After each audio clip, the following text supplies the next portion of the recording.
Otro elemento que me encuentro en Revit, pues imágenes cargadas desde fuera y a otros archivos insertados de fuera o vinculados, como son archivos de WG, de CAD que utilice como una plantilla para dibujar encima, otros archivos de Revit que utilizaré, lo meteré dentro y lo utilizaré como parte de definición de la volumetría o como una referencia para trabajar. O incluso familias que me puedo traer de fuera. Yo me puedo traer familias de casas comerciales, como Roca, como Pladur, como un montón de casas comerciales que ya tienen sus familias y las puedo cargar desde el exterior. ¿Qué diferencia hay con la familia que he hablado aquí arriba y por qué lo he separado en otro elemento? Porque hay familias que vienen ya directamente insertadas dentro del proyecto de Revit, incluso que Revit lo tiene en una carpeta externa, pero que me lo da Revit de por sí, y otras familias que podré cargar desde casas comerciales, desde proyectos exteriores. Clasificar elementos en Revit es hablar de categorías. Hemos dicho, aquí arriba, que nosotros tendríamos diferentes elementos de Revit, proyectos, familias, masas conceptuales, y que eso generaba unos archivos y unas extensiones. Vale. Que luego puedo traer elementos desde fuera, ya sean imágenes, CAD o Revit. Vale. Pero lo que es la clasificación de elementos dentro de Revit se hace a través de lo que él llama categorías. Esas categorías son 4 grandes grupos. Las llamadas modelo, anotación, modelo analítico y modelos impertados. De forma muy sencilla y una clasificación muy somera para que sepamos qué es lo que es, los elementos modelo son los elementos 3D, es decir, cualquier elemento geométrico con volumetría estaría dentro del elemento modelo. Los elementos de anotación son elementos 2D, son líneas, cotas, planos, líneas de sección, elementos que normalmente suelen estar en una vista o si están en varias vistas no generan una volumetría, no generan algo geométrico en 3D, son elementos 2D. Ya digo que de forma muy genérica, ya veremos que hay particularidades. Las otras categorías son el modelo analítico. Modelos analíticos son elementos que por su característica tienen algo de cálculo, por ejemplo, elementos estructurales, y no estoy hablando que los elementos estructurales no estén en el modelo, estoy hablando de que hay elementos estructurales de cálculo, elementos de climatización de cálculo, hay elementos de instalaciones de cálculo, entonces esos, todo lo que genera, todo lo que demanda un análisis entraría en modelos analíticos. Y por último estaría la última categoría que son elementos importados, elementos que vienen del exterior, ya sean de WG o imágenes o lo que sea. Vale, esta clasificación lo podemos encontrar en Revit en gestionar, configuración, estilo de objetos. Y vamos a ver mucho más cercano, mucho más desde lo que es la clasificación de Revit, cómo se configuran o por lo menos cómo se clasifican. He abierto en Revit una plantilla arquitectónica y dentro de la plantilla arquitectónica nos vamos a ir a la cinta de opciones a gestionar estilo de objetos. Si nos vamos a gestionar estilo de objetos, vemos que nos sale la siguiente ventana. En esta ventana pues tenemos las diferentes categorías que él llama objetos de. Es decir, esta es la categoría de modelo y lo que me representa aquí son los objetos que pertenecen a esa categoría modelo. Dentro de la categoría modelo, pues vemos que tenemos accesorios, aparatos, bandejas. Vámonos a la parte baja y vamos a ver algo que entendemos fácilmente y por donde siempre empezamos cuando estudiamos Revit, que es la parte de muros. Es decir, dentro de la categoría tenemos todos los muros del proyecto. Y esos muros me está dando aquí un tema de definición de proyección, de corte, de línea, patrón. No me fijo en esto, no me voy a fijar. En esto lo vamos a ver. En cuanto veamos el primer muro vamos a hablar de esto. Pero lo que quiero que veáis es que estos elementos de escalera, luminaria, mallazo, masa, mobiliario, es decir, son elementos 3D. Vámonos a objetos de anotación. La categoría de objetos de anotación está hablando de elementos 2D, anotaciones son textos, textos pero con una característica, pero son anotaciones. Etiquetas también son una serie de textos que me dan una definición de una serie de elementos. Símbolos, rejillas, al final son elementos, fijaros que son 2D, ya lo iremos viendo poquito a poco. Los objetos de modelo analítico son elementos que obligan a algo de análisis, ¿no? Pues caso de carga estructural, cimentación aislada analítica, espacio analítico, pilar analítico, suelo. Fijaros que estamos hablando de conexiones de tubería analítica, es decir, estamos hablando de elementos que me piden algo de análisis ya sea estructural o ya sea de cargas o lo que sea. Y luego, por último, tenemos los objetos importados. En ese objeto importado aquí tendremos definiciones aquí tendremos recogido pues tanto CAD como podemos tener elementos de Revit que vienen importados, etcétera, etcétera. Y aquí veremos cómo podremos modificar partes de esos elementos o definiciones parciales de esos elementos.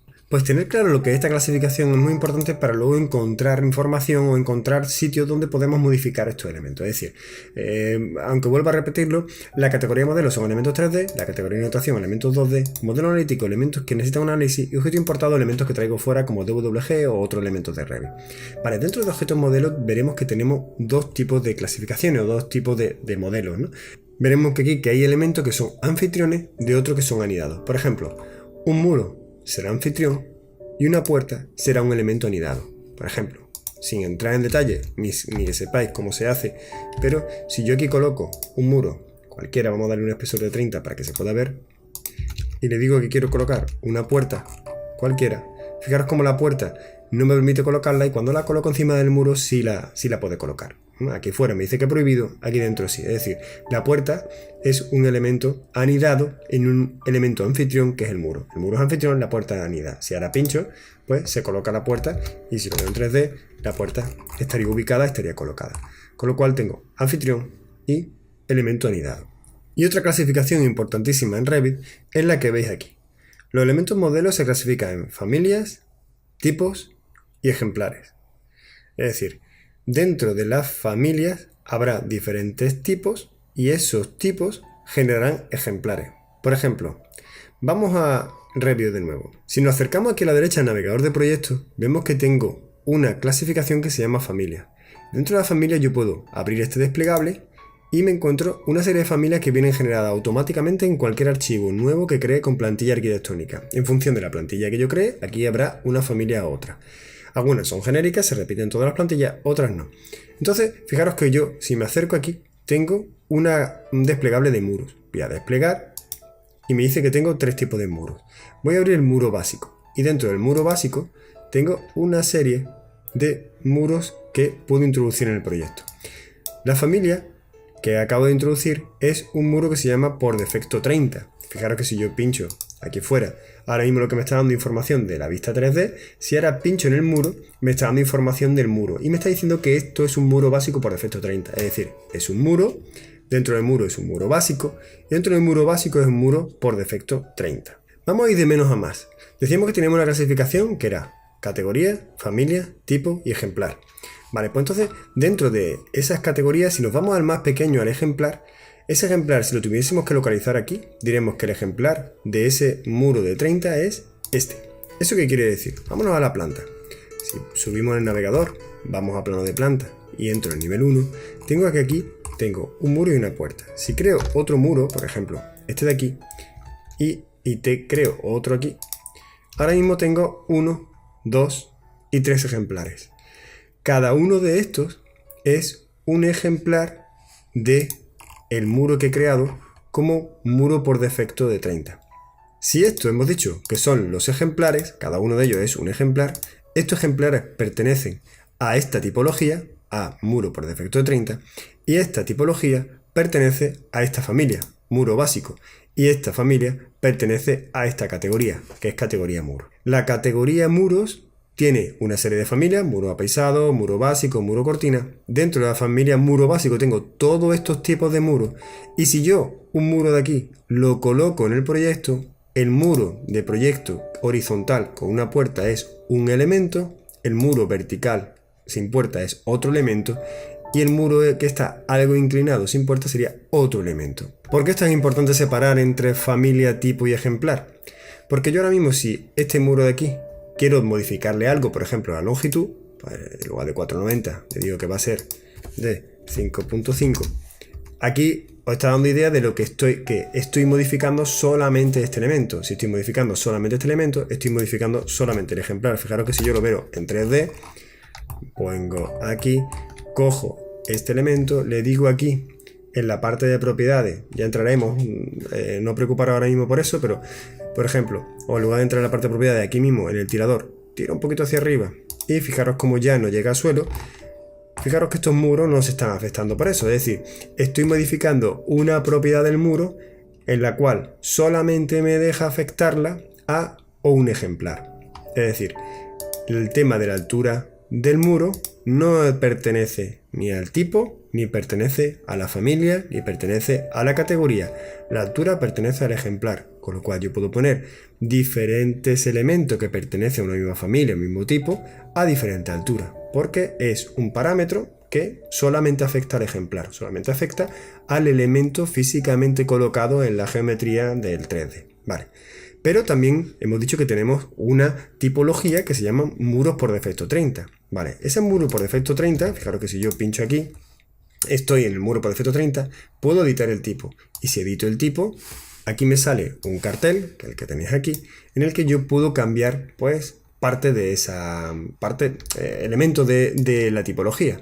Fijaros si yo, por ejemplo, me meto sin recordad que yo no estoy intentando que os acordéis de nada de esto. En realidad lo que quiero que veáis es la diferente por qué hay una clasificación que se llama familia tipo ejemplar. Si yo ahora digo que quiero cambiar el espesor a 50, fijaros cómo ahora me lo ha cambiado en los tres tipos. Los tres tipos se han convertido en 50. ¿Por qué? Porque he cambiado la tipología. Y la tipología es decir que he cambiado una característica que me va a afectar a todos los tipos que hay en el proyecto. ¿Cuál es la siguiente categoría que me falta? Sería la categoría muros, es decir, sería lo que es la familia muro básico o la familia muros, ¿no? La categoría muro dentro de muro básico. Por ejemplo, me puedo ir a estilo de objeto, me puedo ir a la categoría, lo ponemos aquí y esto vamos a llevárnoslo, vamos a ver para que se vea un poquito, lo vamos a poner aquí a la derecha.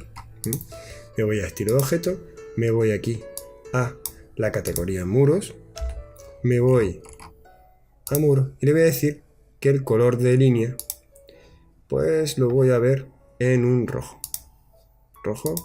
acepto y le voy a decir vale, que la proyección sea de un grosor de muy grande, 13. Yo os digo que esto no tenéis que quedarlo porque no tenéis por qué saberlo ahora. Fijaros que es lo que ha pasado, voy a quitar el grosor, fijaros que es lo que ha pasado, a todos los muros le he cambiado ese grosor de rojo. Y podéis decir, bueno, es lo mismo que lo que hemos hecho antes en tipo. Vale, pero si yo ahora cojo 1 por defecto 10, fijaros que, y creo 1 por defecto 10, ese 10 también está cambiado la línea de grosor. Si cojo un muro de ladrillo visto, y cojo ese muro de ladrillo visto, y lo inserto aquí, y lo inserto aquí, también he cambiado la línea de ladrillo visto. ¿Por qué? Pero en cambio los espesores, vamos a ponerlo en línea fina. Los espesores, fijaros que este es chiquito de 10, este de 20 y el de 30 lo he cambiado a 50. Y este ha cambiado de espesor. Vamos a volverlo a cambiar el de 30. Es decir, pincho aquí, le digo que quiero cambiar el tipo, le voy a decir que voy a cambiar de 0,50, le voy a decir que va a ser de 2 metros de espesor. Acepto, acepto y acepto. Y fijaros que solamente me cambia este. Es decir, habrá en esa clasificación que hemos dicho de familia, tipo y ejemplar, habrá propiedades o parámetros que solamente me modifique el ejemplar que estoy tocando, ese muro en ese trocito que he creado en ese proyecto. Habrá clasificaciones que me cambie todos los elementos del tipo o elementos del tipo, y habrá clasificaciones que me cambien todos los elementos o parámetros que me cambien todos los elementos de la familia o de la categoría. Con lo cual es muy importante saber que esa clasificación existe y en función de lo que quiera cambiar, si quiero cambiar solamente un elemento, quiero cambiar todos los elementos de un tipo o quiero cambiar todos los elementos de la categoría, tendré que ir buscando pues dentro de esa clasificación qué parámetro quiero tocar para que me modifique a uno, a varios o a todos. Repetirlo otra vez que todo lo que he hecho de cambio de color, textura, de cambio de grosor y espesor, lo volveremos a tocar y empezaremos, cuando empecemos a hablar de muros, empezaremos a hablar de todos esos elementos. Ahora mismo lo único que necesito es que os quedéis con lo que hemos visto. Os quedéis que dentro de las categorías hay una forma de clasificación en Revit que se hace en, primero, categorías modelo, anotación, objeto modelo analítico, objeto importado, y dentro de esas categorías se subdivide en familias, que las familias son aquellos elementos, grandes grupos que entran dentro de las categorías, tipos, que serían tipos de esa familia, o sea, aquí estaríamos hablando de muros, aquí estaríamos hablando de muros de 30, muros de ladrillo, muros de fábrica de pladur, muros de etcétera, etcétera, y ejemplar, que sería aquellos tipos que están colocados en el proyecto en una posición, con una altura, con una dimensión, con una geometría, con una forma. El ejemplar es el tipo que yo puedo tocar dentro de la parte del 3D. Pues bien, con esto claro, vamos a pasar al siguiente vídeo. Y en el siguiente vídeo ya veremos cómo vamos a hablar un poco ya de lo que es el proceso constructivo. Muchas gracias por haberos quedado hasta el final de estos dos vídeos. Ahora en el siguiente vídeo, en los vídeos a partir del 7, empezaremos a modelar. Empezaremos con la inserción de un WG dentro de lo que es el proyecto para que nos sirva de referencia para trabajar. No es que no se pueda trabajar desde un archivo sin un WG, pero lo tomamos de referencia para comenzar a trabajar, para comenzar a manejar Revit. Y si sabemos trabajar insertando WG, sabremos trabajar sin insertar esos WG. Así que en los siguientes vídeos veremos esto y veremos además cómo trabajar con las diferentes órdenes de modificación de elementos en Revit. Es decir, lo que en AutoCAD siempre hemos hecho como desfase o equidis, mover, alinear, copiar, rotar, girar, etcétera, matriz, ¿no? Todos esos métodos de trabajo lo veremos también en Revit. Así que lo dicho, muchas gracias por todo y nos vemos en el siguiente vídeo.